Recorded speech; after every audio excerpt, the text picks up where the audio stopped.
যারা যোগ্য বিবেচিত হয়েছেন তাদের বয়স 25 থেকে 60 বছরের মধ্যে হতে হবে, আগেই বলা আছে। কেন্দ্রীয় বা রাজ্য সরকার, কোন বিধিবদ্ধ সংস্থা, সরকারি আন্ডারটেকিং, পঞ্চায়েত, পৌরসভা, সরকার, সরকারি সাহায্যপ্রাপ্ত শিক্ষা প্রতিষ্ঠান অর্থাৎ শিক্ষক, শিক্ষাকর্মী,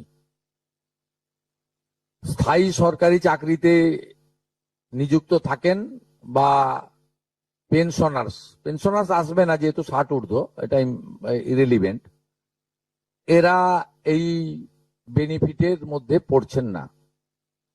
তাছাড়া যারা আয়কর প্রদান করেন, অর্থাৎ এখন আয়করের ঊর্ধ্ব সীমা হচ্ছে 12 লক্ষ টাকা বছরে। 12 লক্ষ টাকা পেরিয়ে গেলে আয়কর দিতে হয়। যে পরিবার আয়কর দেন, অর্থাৎ যার বাৎসরিক আয় 12 লক্ষ টাকা, সেই পরিবার এই কর্মসূচি অন্তর্ভুক্ত হওয়ার সুযোগ পাবেন না। এবং যে মহিলা নিজে 10,000 টাকার বেশি নিজে উপার্জন করেন মাসে, তাকেও এর বিবেচনার মধ্যে প্রাথমিকভাবে আনা হয়নি। কিন্তু এক্ষেত্রে যারা ক্যাজুয়াল, কন্ট্রাকচুয়াল, মানে বাড়ির পুরুষ মানুষরা, তাদের বাড়ির পরিবারের স্ত্রী বা অন্যরা বিবেচিত হবেন। যদি কোনো মহিলা, এটা একটি নারী অর্থনৈতিক সশক্তিকরণের স্কিম, সেক্ষেত্রে যিনি সরাসরি নিজে 10,000 টাকার বেশি উপার্জন করেন তাকে বিবেচনা করা হবে না। 25 থেকে 60-এর মধ্যে যারা 3,000 টাকার কম ভাতা পান, ধরুন উইডো পেনশন 1,500 টাকা এই মাস থেকে হয়েছে, গত মাস পর্যন্ত ছিল 1,000 টাকা, তাদেরকে হায়ারটা দেওয়া হচ্ছে, 3,000 টাকাটাই দেওয়া হচ্ছে অন্নপূর্ণা যোজনাতে। এই ধরনের যত স্কিম 25 থেকে 60 মহিলাদের রয়েছে, যারা 3,000 টাকার কম পান বিভিন্ন ভাতা, তাদেরকে 3,000 টাকার অন্নপূর্ণা যোজনার ভাতাটাই দেওয়া হচ্ছে। এক্ষেত্রে দুটি ক্ষেত্রে আমরা শিথিল করছি। একটা হচ্ছে দিব্যাঙ্গ ভাতা যারা পান তারা দুটো ভাতাই পাবেন। তারা দিব্যাঙ্গ ভাতা যেটা আগস্ট মাস থেকে 1,500 হয়ে যাবে সেটাও পাবেন, অন্নপূর্ণা যোজনা 3,000ও পাবেন, শুধুমাত্র ফিজিক্যালি চ্যালেঞ্জদের ক্ষেত্রে। আর পিএম কিষাণ সম্মান নিধির ক্ষেত্রে, এই দুটি ক্ষেত্রে আমরা এটাকে শিথিল রাখছি। এছাড়াও এর আগে যেটা অনেক মহিলার নাম বাদ চলে গেছিল, 3 কক্ষ বিশিষ্ট বাড়ি, এটা গ্রামের ক্ষেত্রে এক্সাম্পট করে দেওয়া হয়েছে। গ্রামের ক্ষেত্রে কোনো বাড়ির সংখ্যা রাখা হয়নি, শিথিল করে দেওয়া হয়েছে। অর্থাৎ গ্রামীণ এলাকার মহিলারা এবারে আরো বেশি সংখ্যায় সুযোগ পাবেন।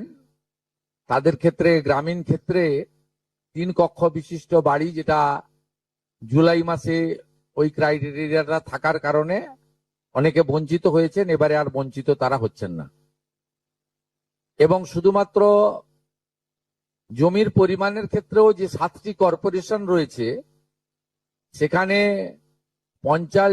শুধুমাত্র 50 ডেসিমেলের বেশি জমির মালিকানা যারা কর্পোরেশন এলাকা, কলকাতা, হাওড়া কর্পোরেশন এলাকা 7টি, পৌর এলাকা এবং গ্রামীণ এলাকাতে ছাড় দেওয়া হয়েছে জমির পরিমাণের ক্ষেত্রে।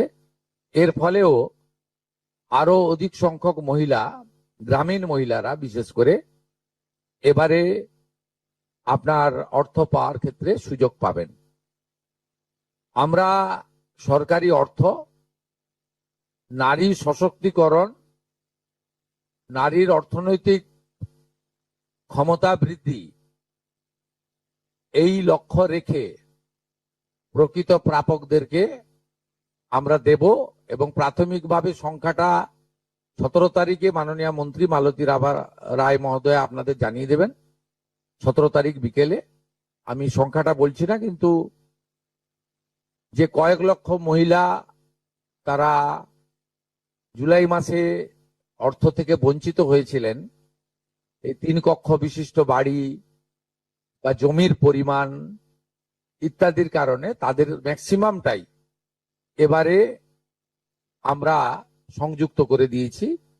তাই আমি বিশ্বাস করি যে আগস্ট মাসে প্রদেয় অর্থে 100% না হলেও 99% প্রকৃত প্রাপকদের হাতে আমরা পৌঁছে দিতে পারবো। এবং এর সাথে সাথে অভিযোগ পোর্টালও চালু করে দেবেন। যে অভিযোগ পোর্টালেও আমাদের দপ্তরের গাইডলাইনের বাইরে গিয়ে কেউ যদি পেয়ে থাকে আপনারা তথ্য দিয়ে সাহায্য করবেন রাজ্য সরকারকে। আর এই গাইডলাইনের মধ্যে থাকা কোনো দিদি বা বোন যদি বঞ্চিত হন তিনিও আপনারা আবেদন করবেন এবং এটা কন্টিনিউয়াস প্রসেসের মধ্যে থাকবে। এবং আমরা বিশ্বাস করি আগস্ট মাসে যে তালিকা হবে এই তালিকা আপনারা সবাই অ্যাপ্রিসিয়েট করবেন এবং প্রত্যেক মাসে দ্বিতীয় সপ্তাহে, যেহেতু সরকারের নিজস্ব তহবিল থেকে এটা দিতে হবে এবং টাকার অ্যামাউন্টটাও খুব বড়,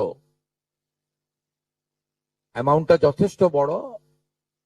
আমরা নিজেরাই 17 তারিখে ট্রান্সফার হওয়ার টাকার সঙ্গে 3000কে গুণ করলে নিজেরাই দেখতে পাবেন যে কত বিরাট পরিমাণ অর্থ সম্পূর্ণ পশ্চিমবঙ্গ সরকারের অর্থ থেকে দেওয়া হচ্ছে।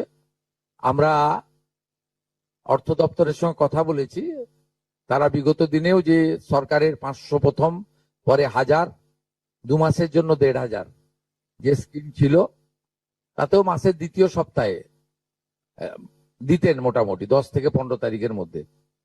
এক্ষেত্রেও প্রত্যেক মাসে 10 থেকে 15 তারিখের মধ্যে যারা বৈধ প্রাপক হিসেবে চিহ্নিত হলেন তারা পেয়ে যাবে।